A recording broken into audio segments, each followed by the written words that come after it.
네, 광현 3반 오늘도 영상을 통해서 사회 배워보도록 하겠습니다.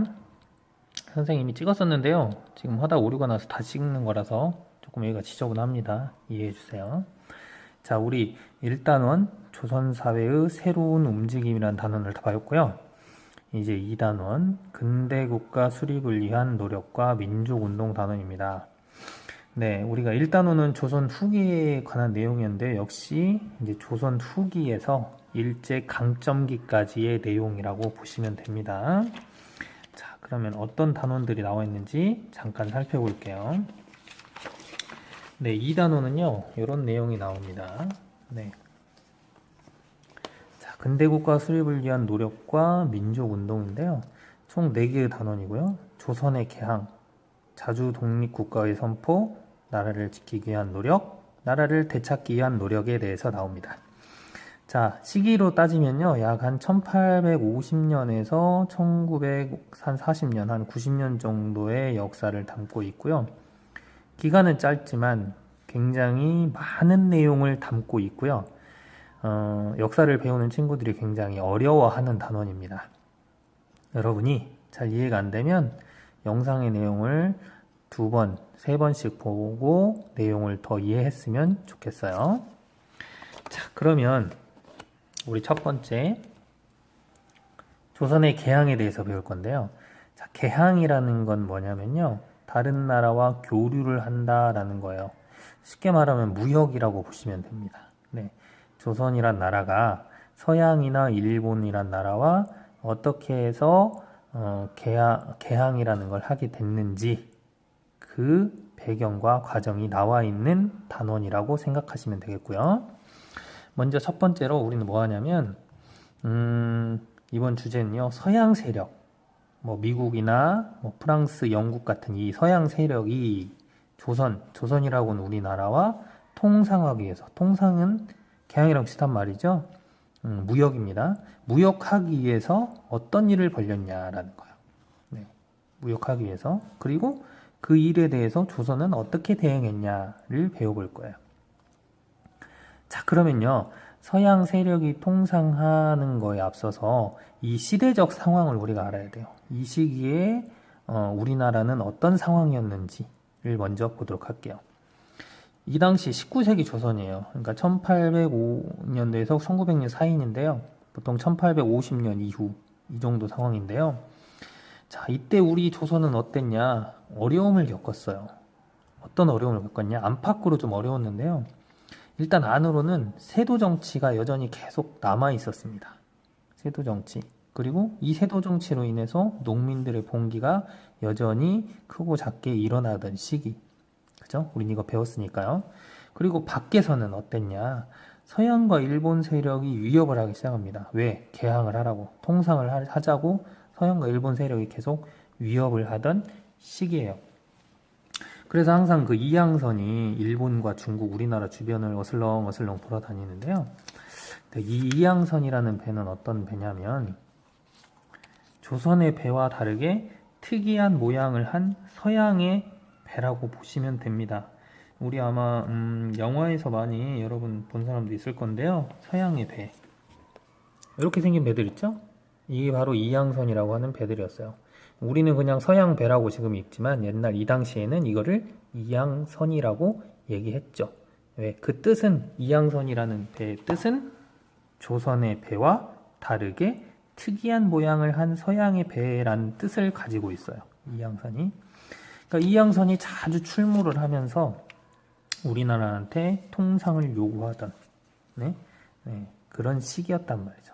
그래서 이 어려운 시기에 이것을 바로잡기 위해서 노력을 합니다. 자, 어떤 노력들을 하고 무슨 일이 있었는지 볼게요. 자, 먼저요, 흥선대원군이 등장을 해요. 자, 흥선대원군이 먼저 누군지를 알아봐야 되겠죠. 자, 흥선대원군은요, 조선의 마지막 왕 중에 2번째, 마지막 직전의 왕이 고종이에요. 고종이라는 왕이 있는데 이 고종의 아버지가 바로 흥선대원군이라는 사람인데요. 보통 왕이 정치하지 아버지가 정치를 하진 않잖아요. 자, 그러면 흥선대원군이 정치를 하면서 등장하게 된 배경이 있을 거란 말이죠. 자, 그럼 보도록 합시다. 자, 그에 앞서서 대원군이 고종의 아버지도 원래 왕이어야 되는데 왜 대원군이냐? 이거는 나중에 여러분이 시간이 날 때 다르게 배워보고요. 아무튼 자, 흥성대원군이 왜 등장하게 되냐? 첫 번째는요. 어린 고종이 왕이 올랐다는 게 일단 첫 번째예요. 선생님이 두 번째로 쓰긴 했지만 이 당시에 고종이 왕이 올랐던 시기가 고종이 몇 살 때냐면 12살 때예요. 12살 때 왕위에 오르다 보니 어때요? 잘 정치를 할 수 있었을까요? 네, 정치를 하기 어려울 나이니 아버지가 대신 왕 대신해서 왕이 클 때까지는 정치를 하겠다라고 권력을 잡게 되죠. 그래서 흥선대원군이 나서게 되고요. 또 그러면 굳이 나서지 않아도 12살이면 할 수 있지 않느냐? 네, 할 수가 없었던 시기예요. 왜? 서양의 여러 나라가 조선의 통상을 요구하는 혼란스러운 시기였단 말이죠. 이렇게 혼란스러운 시기에 12살짜리가 어떻게 좋은 정치를 할 수 있겠느냐라는 사람들의 생각이 강했다는 거예요. 그래서 어려서 그리고 이런 상황에 흥선대원군이 정치를 할 수밖에 없는 상황이었고요. 또 세 번째로 여전히 세도 정치가 남아 있었어요. 측근들 그리고 정치에 힘이 센 몇몇 사람들에 의해서 나라가 움직이던 시기. 그렇죠. 그러니까 이런 어려운 시기에 그래 그러면 내가 나서서 정치를 해야겠다 라고 한 거죠. 그래서 흥선대원군의 정치가 시작이 됩니다. 네. 자, 그러면 어떤 정책을 펼치게 되냐? 일단요, 어린 왕이 올랐죠. 태도 정치가 남아있죠. 뭘 해야 될까요? 네, 왕권 강화를 위한 정책 그리고 백성들이 잘 살기 위한 정책을 펼쳐야 되는 시기였단 말이죠. 자, 그래서 먼저 부정부패한 관리를 처벌합니다. 네, 부정부패. 세도 정치로 막 세금을 막 지 맘대로 걷어들이고 이런 관리들 있죠? 그런 관리를 처벌을 하게 되고요. 두 번째로 이런 관리를 처벌했으니 이제 어떤 사람을 등용을 해야 되냐? 능력에 따른 인재를 이제 등용을 해야겠죠. 그죠? 그래서 인재를 고루 등용하기 위한 정책을 합니다. 굉장히 좋죠. 그 다음에 양반들한테도 군포를 부과해요. 자, 군포는 뭐였습니까? 네, 군대를 가지 않는 대신에 낸 세금이었어요. 그죠? 근데 흥선대원군은 뭐요? 양반도 군대를 가야지 왜 백성들만 가? 양반도 군대를 가야 돼. 대신에 안 가니까 세금 내. 이렇게 얘기를 한 거예요. 그래서 양반에게도 세금을 부과를 하게 됩니다. 군포라는 세금을. 그리고 백성을 굉장히 괴롭히던 서원을 정리를 해요. 네, 서원은 여러분 도산서원이며 서원 유학을 배우던 학자들이 있던 곳이죠. 근데 나중에 이 서원이 굉장히 부패를 하게 돼요. 정치적으로 이용을 당하게 됩니다. 그래서 백성들이 서원 때문에도 되게 힘들었어요. 그래서 서원을 많이 없앱니다. 대부분 서원을 다 없애버려요. 자, 이런 정책들은 어떻습니까? 네, 굉장히 백성들한테 환영을 받는 정책. 그래서 1번부터 4번 이 정책은요, 백성들에게 환영을 받아요. 좋죠. 부패한 관리 처벌하죠. 인재도 고루 등용하죠. 양반에게도 군포 부과하죠. 백성을 괴롭히던 서원을 정리했어요.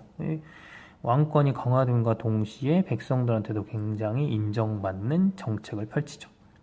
자, 그리고 이제 다섯 번째 볼게요.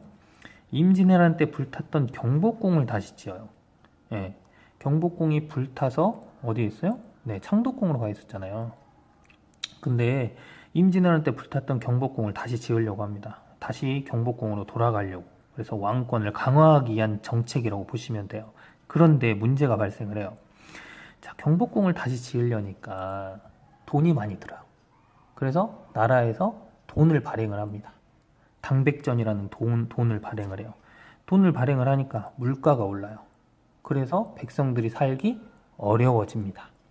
그 다음 두 번째, 여기를 지으려면 누구를 공사를 시켜야 돼요? 근데 일반 백성들한테 공사를 시켜야 한단 말이에요. 그런데 백성들은 농사도 짓고 집안일도 돌봐야 되는데 여기 가서 궁을 짓고 있으라고 하니 백성들이 좋아라 하겠어요? 싫으라고 하죠? 그래서 이 두 가지, 당백전을 발행해서 물가가 오른 것과 그 다음에 너무 여기다가 농사질 시기에 이쪽 가서 일하라는 이런 두 가지 이유 때문에 이 정책은 백성들이 환영을 받을까요? 환영받지 못하죠.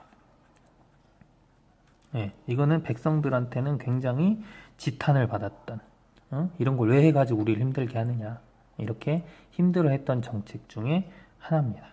네, 그리고요 또 다른 나라와 통상을 거부합니다. 자, 여기에서 계속 이항선이 출몰을 해서 우리나라와 교류하자라고 통상을 계속 요구했는데 흥선대원군은 통상을 하는 걸 거부를 하는 정책을 펼치게 되죠.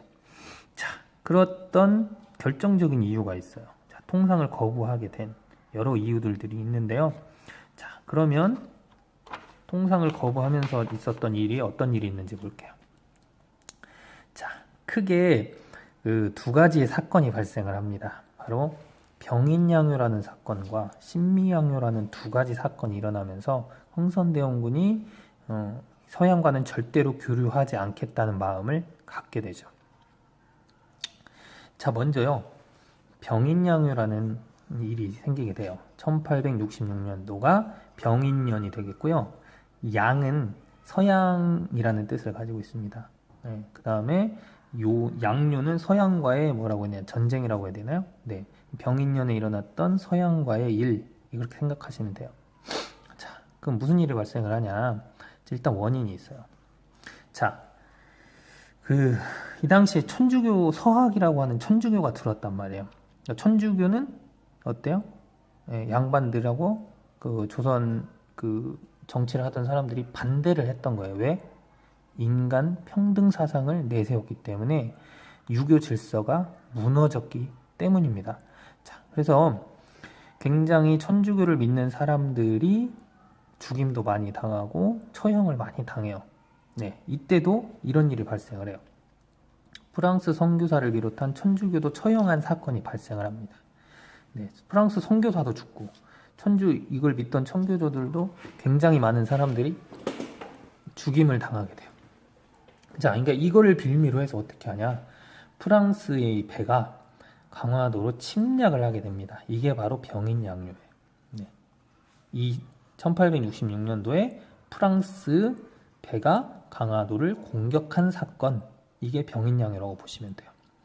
자, 병인양요로 인해서 강화도를 침략을 하게 되니 우리나라도 가만히 있을 수 있겠어요? 네, 바로 우리나라 군인들이 정족산성에서 양헌수 장군이 이끄는 조선군이 승리를 하게 돼요.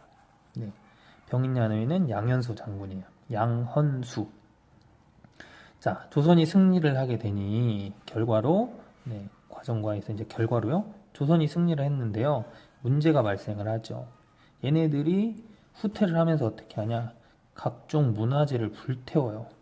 화가 나니까 그랬겠죠? 그리고 외규장각이라는 굉장히 우리나라 국보급 문화재를 가지고 가버립니다. 그래서 이 외규장각은 지금도 프랑스 국립박물관에 있는 걸로 알고 있어요. 그래서 우리나라에는 없습니다. 근데 이거를 잠깐 우리나라에 보관을 하고 있을 거예요. 선생님이 알기로. 그래서 요것이 우리가 볼 수는 있는데 지금은 프랑스 거예요. 프랑스 거라서 우리가 가져오기는 굉장히 힘든 상황이라고 그래요. 아무튼 이 외규장각을 이 프랑스 사람들이 가져가게 되는 이런 일이 발생을 하게 됩니다. 그래서 병인양요, 그죠? 프랑스 사람들이 침략을 해온 거죠. 그 다음 두 번째 사건이 신미양요라는 사건입니다. 이거는 신미년에, 이것도 역시 서양과의 어떤 다툼, 전쟁이라고 생각하시면 됩니다. 1871년에 일어난 거예요. 자, 이건 누구과 일어난 거냐면 미국과 일어난 거예요. 병인양요는 프랑스와 일어난 거고요. 신미양요는 미국과 일어납니다. 자, 원인은 뭐냐? 미국이 통상 요구를 했는데 우리나라가 거부를 해요. 미국이 계속 우리나라랑 무역하자라고 요구를 했는데 우리나라는 계속 거부를 하죠. 자, 거부를 하니까 조선 관리를 잡아다가 가두고 계속 행패를 부려요. 아이씨, 교환하자고 하면서 막 우리나라 사람들 괴롭히고 막 깡패처럼 괴롭히고 그러는 거예요.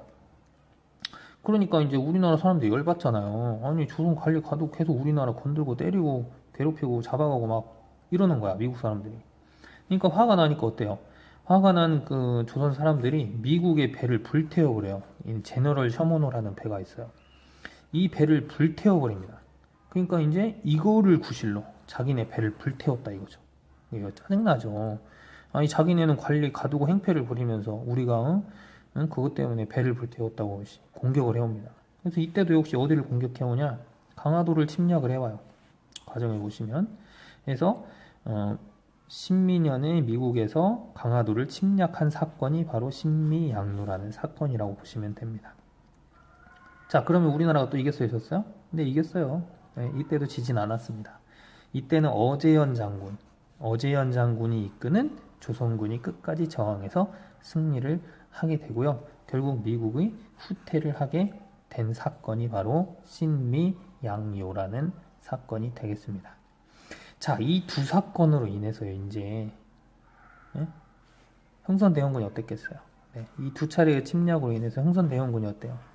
전국 각지에 뭘 세우냐? 척화비를 세웁니다. 척화비는 굉장히 많이 나온 내용인데요. 척화 비석을 세워요. 비석.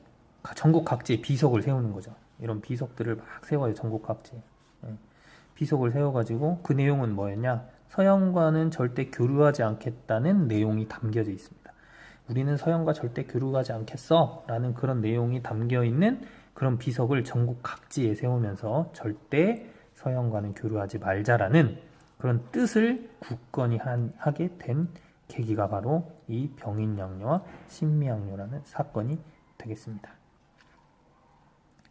자, 그러면요. 그럼에도 불구하고 그러면 이제 우리나라가 어떻게 통상을 하게 시작이 되냐라는 거죠. 네, 통상을 한 첫 번째 사건이 일어나게 됩니다.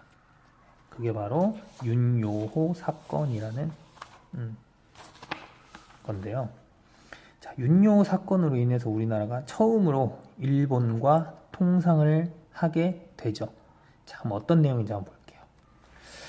자, 윤요호 사건이 발생을 합니다. 윤요호라는 배예요, 배. 네. 언제냐? 1875년에 자, 일본이 조선의 통상을 강요합니다. 야, 통상, 야, 우리 통상 합시다 이게 아니고, 야, 우리 통상 안 할 거야? 야, 통상 좀 해. 아이씨, 응? 야, 계속 너네 통상 안 하고 이럴 거야? 하면서 막 무력으로 막 이렇게 강요를 막 하죠. 그러면서 군함이에요, 군함. 군인들이 타고 있는 윤요호라는 배를 우리나라 근처로 보내면서 주변 해안을 막 불법으로 측량하고 어떻게 생겼는지 관찰하고 군인들은 얼마나 있는지 막 이런단 말이에요. 자, 생각을 해봅시오. 우리나라 바다 근처에 다른 나라 군함이 와가지고 막 정찰하고 가요. 그럼 우리나라 입장에서는 어떻습니까? 쟤네가 우리를 공격하려고 하나? 저러다 전쟁 나는 거 아니야? 왜 군함이 와서 그러지? 그러잖아요. 그런 생각을 하게 될 거 아닙니까? 그러니까 우리나라도 야, 이 너네 군함 우리나라 근처로 오지 말고 저리 가, 너네 나라로 가, 우리나라 오지 마 라고 해서 대포를 쏘면서 경고 사격을 해요. 과정에 보시면 조선군이 대포를 쏘면서 경고를 한 거예요. 부신 것도 아니고. 근데 너네 대포 쐈어 우리한테? 우리는 아무것도 아닌데 왜 너네 대포 쏴? 하면서 일본도 대포를 쏘며 위협을 하면서 결국은 우리나라를 무력으로 어떻게 하냐? 무력으로 위협하며 개항을 요구해요. 야, 왜 우리나라 가만히 있는 우리나라 배를 쏴가지고 괴롭혀? 너네 개항 안 하면 알아서 해. 전쟁이야. 막 이렇게 하는 거죠. 그죠? 근데 이때만 해도 일본이랑 전쟁을 하면 우리는 어떻게 돼요? 네, 게임도 안 되는 시기였어요. 일본은 이미 미국이랑 1850년대, 40년대에 미리 개항을 했던 나라입니다. 개항을 했다는 것은 이미 다른 나라의 신식 물물과 군대도 신식 군대를 갖추고 있던 시기예요. 그렇기 때문에 일본과 만약에 전쟁을 한다? 그럼 우리나라는 지게 돼 있던 시기였어요. 그러니까 일본이 무서운 거야. 아이씨, 야, 그래, 미안하다. 우리가 그냥 일부러 쏜 건 아닌데, 너희가 먼저 그래서 쏜 거 아니냐. 그랬더니, 그래도 너네가 먼저 쐈잖아. 잘못했으니 우리나라랑 통상해야 돼. 이렇게 개항을 요구를 하게 됩니다. 결국 어떻게 해요? 개항을 선택할 수밖에 없는 상황이 됩니다. 결국 어떻게 하냐? 강화도에서 조약을 맺어요. 이게 바로 최초로 맺은 조약인데요. 1876년에 강화도 조약이라는 조약을 강제로 맺어줄 수밖에 없었다는 거죠. 이 강화도 조약은 뭐냐면요. 외국과 맺은 최초의 근대적 조약이에요. 네, 근대적 조약이며 두 번째로 불평등한 조약입니다. 평등하지가 않아요. 똑같은 조건에서 계약을 한 게 아니고요. 계약을 한 게 아니고 일본에게만 유리한 계약이라는 거예요. 이게. 네, 어쩔 수 없었어요. 왜? 우리나라는 힘이 없으니까. 네, 우리나라는 전쟁에서 이길 힘이 없으니까 걔네가 하자고 할 수밖에 없었던 이런 상황이었다는 거죠. 자, 그럼 주요 내용을 한번 볼게요. 여러분이 잘 안 보일까봐. 자, 강화도 조약의 주요 내용을 보시면요. 1조. 조선은 자주국이며 일본과 평등한 권리를 가진다. 1조는 괜찮죠. 왜 일본과 평등해야 됩니다. 두 번째부터 볼게요. 조선은 부산 이외의 두 곳의 항구를 개항하고, 여기까지는 괜찮아요. 근데 일본인이 와서 통상하는 것을 허가한다. 일본인이 우리나라에 들어와서 무역을 한다는 거예요. 그거를 강화도 조약에 넣었어요. 그죠? 걔네만 우리나라에 들어와서 지그들끼리 무역을 한다는 얘기예요. 그죠? 그 다음 세 번째 한번 볼게요. 일본인이 조선의 해안을 자유롭게 측량하는 것을 허가한다. 지네 마음대로 들어와서 어떻게 생겼는지 지형도 살피고 측량도 하고 한다는 거예요. 우리나라는 일본에 못 가면서 일본은 우리나라에 와서 마음대로 한다는 거죠. 불평등이죠. 일본한테만 유리해. 그 다음 조선의 항구에서 죄를 지은 일본인은 일본 관리가 심판한대요. 우리나라에서 막 폭력을 휘두르고 도둑질을 해도 우리나라에서 법원의 판결을 받는 게 아니고 일본에서 판결을 받는데요. 화가 나잖아요. 우리나라 사람을 괴롭혔는데 왜 자기네가 심사를 한다는 겁니까? 네, 이렇게 불평등한 내용을 가지고 있던 조약이었다라는 거죠. 그래서 이 윤효 사건을 계기로 일본과 개항을 하게 되면서 결국 이것을 계기로 나중에 이제 뒤에 넘어가면 아시겠지만 계속 다른 나라와도 개항을 할 수밖에 없는 그런 상황으로 가게 된다는 겁니다. 네, 여기까지 해서요. 오늘 배울 내용 다 배워봤는데요. 굉장히 양도 많고 어렵죠. 네, 시간도 길고요. 네, 그래도 이게 어쩔 수 없어요. 여기 있는 내용이 너무 어렵기 때문에 여러분이 한번 보고 심심할 때 또 들어가서 한번 보시고, 자, 교과서에 있는 책을 또 여러 번 읽으시면 이해하는 데 도움이 되리라 생각이 됩니다. 그러면 수업 시간에 와서 교과서로 다시 다른 활동 해보도록 합시다.